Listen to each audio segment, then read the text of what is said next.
بسم اللہ الرحمن الرحیم۔ السلام علیکم ورحمۃ اللہ وبرکاتہ۔ دعا گو ہوں کہ اللہ پاک تمام امت مسلمہ کو اپنی حفظ و امان میں رکھے اور تمام کے لیے آسانیاں پیدا فرمائے، آمین ثم آمین۔ سیرت النبی صلی اللہ علیہ وآلہ وسلم کے سلسلہ میں بعنوان یہودیوں کے سوالات کے ساتھ آپ کی خدمت میں حاضر ہیں۔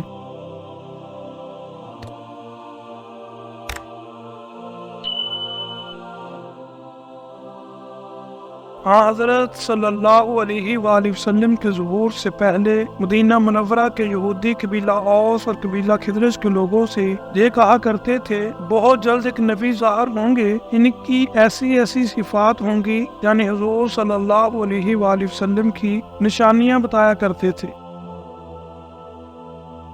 ہم ان کے ساتھ مل کر تم لوگوں کو سابقہ قوموں کی طرح تہس نہس کر دیں گے، جس طرح قوم عاد اور قوم سمود کو تباہ کیا گیا، ہم بھی تم لوگوں کو اسی طرح تباہ کر دیں گے۔ جب نبی پاک صلی اللہ علیہ وآلہ وسلم کا ظہور مبارک ہو گیا تو یہی یہود حضور پاک صلی اللہ علیہ وآلہ وسلم کے خلاف ہو گئے اور سازشیں کرنے لگے۔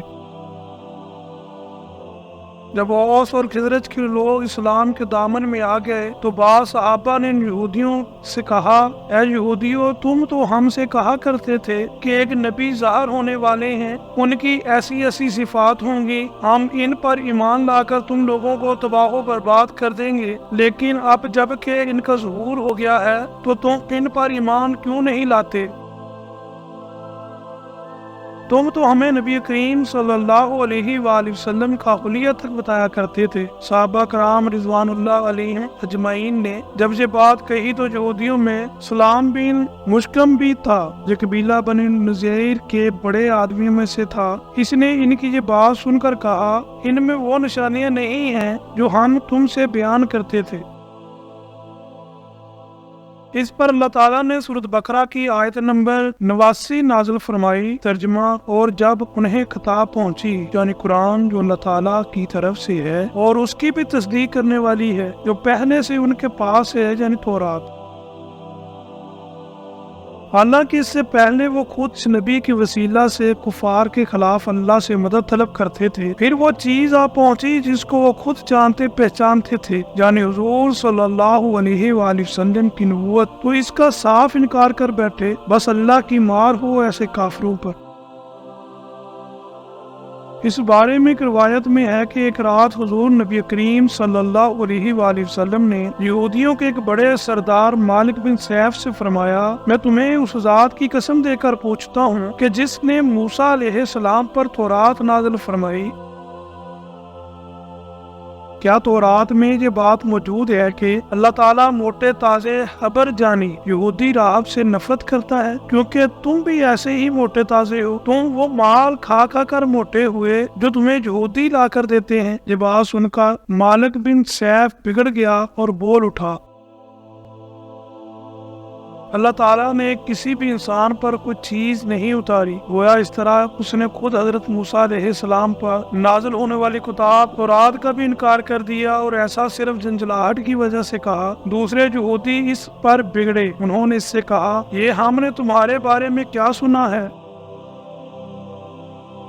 جواب میں اس نے کہا، محمد نے مجھے غصہ دلایا تھا، بس میں نے غصے میں یہ بات کہہ دی۔ یہودیوں نے اس کی اس بات کو معاف نہ کیا اور اسے سرداری سے ہٹا دیا، اس کی جگہ کعب بن اشرف کو اپنا سردار مقرر کیا۔ اب یہودیوں نے حضور اکرم صلی اللہ علیہ وآلہ وسلم کو تنگ کرنا شروع کر دیا، ایسے سوالات پوچھنے کی کوشش کرنے لگے جن کے جوابات ان کے خیال میں آپ صلی اللہ علیہ وآلہ وسلم نہ دے سکیں گے۔ مثلا ایک روز انہوں نے پوچھا، اے محمد صلی اللہ علیہ وآلہ وسلم، آپ ہمیں بتائیں روح کیا چیز ہے؟ آپ صلی اللہ علیہ وآلہ وسلم نے ارشاد فرمایا، روح میرے رب کے حکم سے بنی ہے، یعنی آپ صلی اللہ علیہ وآلہ وسلم نے قرآن کریم کی یہ آیت پڑھی۔ ترجمہ: اور یہ لوگ آپ سے روح کے متعلق پوچھتے ہیں، آپ فرما دیجئے کہ روح میرے رب کے حکم سے بنی ہے۔ پھر انہوں نے قیامت کے بارے میں پوچھا کہ کب آئے گی؟ آپ صلی اللہ علیہ وآلہ وسلم نے جواب میں ارشاد فرمایا اس کا علم میرے رب ہی کے پاس ہے، اس کے وقت کو اللہ کے سوا کوئی اور ظاہر نہیں کرے گا۔ اسی طرح دو یہودی آپ صلی اللہ علیہ وآلہ وسلم کے پاس آئے اور پوچھا آپ بتائیے اللہ تعالیٰ نے موسیٰ علیہ السلام کی قوم کو کن باتوں کی تاکید فرمائی تھی؟ جواب میں آپ صلی اللہ علیہ وآلہ وسلم نے ارشاد فرمایا یہ کہ اللہ کے ساتھ کسی کو شریک نہ ٹھہراؤ، بدکاری نہ کرو اور حق کے سوا یعنی شرعی قوانین کے سوا کسی ایسے شخص کی جان نہ لو جس کو اللہ تعالیٰ نے تم پر حرام کیا ہے، چوری مت کرو، سحر اور جادو ٹونا کر کے کسی کو نقصان نہ پہنچاؤ، کسی بادشاہ اور حاکم کے پاس کسی کی چغل خوری نہ کرو، سود کا مال نہ کھاؤ، گھروں میں بیٹھنے والی پاک دامن عورتوں پر بہتان نہ باندھو۔ اے یہودیوں، تم پر خاص طور پر یہ بات لازم ہے کہ ہفتے کے دن کسی پر زیادتی نہ کرو، اس لیے کہ یہ یہودیوں کا معتبر دن ہے۔ جن 9 ہدایات سن کر دونوں یہودی بولے ہم گواہی دیتے ہیں کہ آپ صلی اللہ علیہ وآلہ وسلم نبی ہیں۔ آپ صلی اللہ علیہ وآلہ وسلم نے ارشاد فرمایا تب پھر تم مسلمان کیوں نہیں ہو جاتے؟ انہوں نے جواب دیا ہمیں ڈر ہے اگر ہم مسلمان ہو گئے تو یہودی ہمیں قتل کر ڈالیں گے۔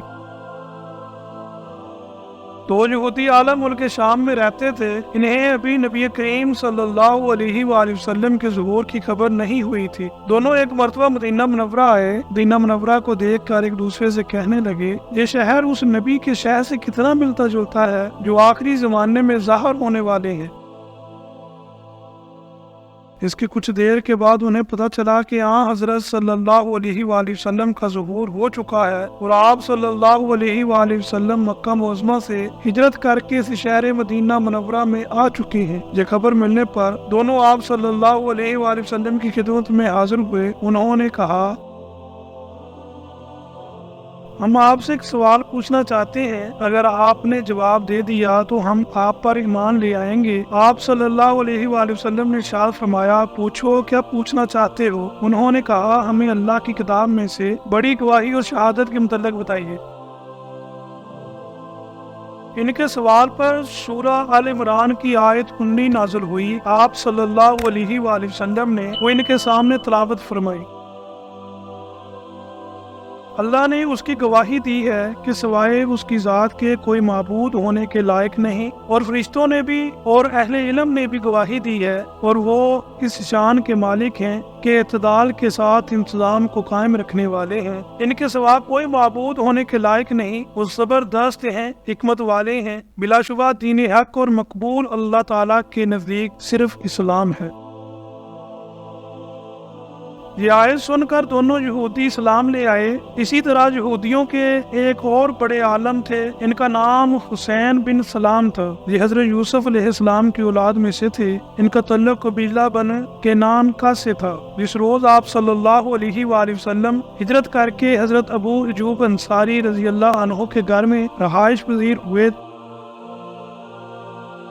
یہ اسی روز آپ صلی اللہ علیہ وآلہ وسلم کی خدمت میں حاضر ہوئے۔ یوں ہی انہوں نے آپ صلی اللہ علیہ وآلہ وسلم کا چہرہ مبارک دیکھا، فوراً سمجھ گئے کہ یہ چہرہ کسی جھوٹے کا نہیں ہو سکتا۔ پھر جب انہوں نے آپ صلی اللہ علیہ وآلہ وسلم کا کلام سنا تو فوراً پکار اٹھے میں گواہی دیتا ہوں کہ آپ سچے ہیں اور سچائی لے کر آئے ہیں۔ پھر ان کا اسلامی نام آپ صلی اللہ علیہ وآلہ وسلم نے عبداللہ بن سلام رکھا۔ اسلام قبول کرنے کے بعد یہ اپنے گھر گئے، اپنے اسلام لانے کی تفصیل گھر والوں کو سنائی تو وہ بھی اسلام لے آئے۔ چند یہودیوں نے آپ صلی اللہ علیہ وآلہ وسلم سے سوال پوچھا آپ یہ بتائیں اس وقت لوگ کہاں ہوں گے جب قیامت کے دن زمین اور آسمان کی شکلیں تبدیل ہو جائیں گی؟ اس پر حضرت صلی اللہ علیہ وآلہ وسلم نے جواب دیا اس وقت لوگ پل صراط کے قریب اندھیرے میں ہوں گے۔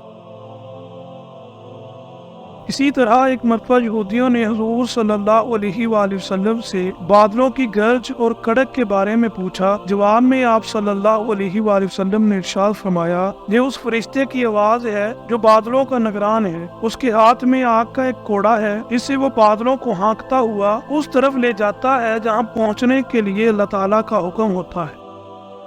مزید اسلامی معلوماتی ویڈیو دیکھنے اور سننے کے لیے ہمارا یوٹیوب چینل ہمارا اسلام انفارمیشن کو سبسکرائب کریں اور گھنٹی کے نشان کو دبائیں۔ شکریہ۔